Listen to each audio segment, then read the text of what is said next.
دوك اللي ما يخافوا الله راه انا كنتبرى فيهم، راه كينفخها بحال هيك ويمديها في الروبيني تهز 2 لتر تحت الماء، ويجي يصوم عندي انا يقول لي شحال الامين، نقول له 100 درهم، يقول لي واحد يقول لي 14 و16، نقول له ها هي واش بغيت المعقول ولا تدلحها على الرخاء؟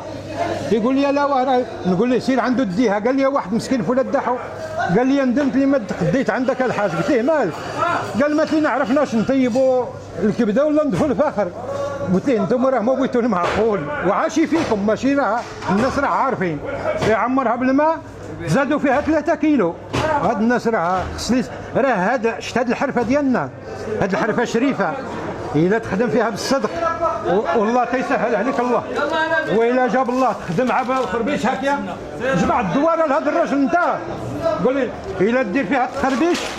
راه ما غادي دير والو، وفي التالي ديالو واش يربح؟ سروال مقطع ويعود يدير هك، الله ينجينا. راه دوك والله العظيم راه كانوا معنا كنخدموا بدوك الموازن ديال السلسله وكيدير هك، هو ديما يدو في الميزان، بقى هذا الصباع وجه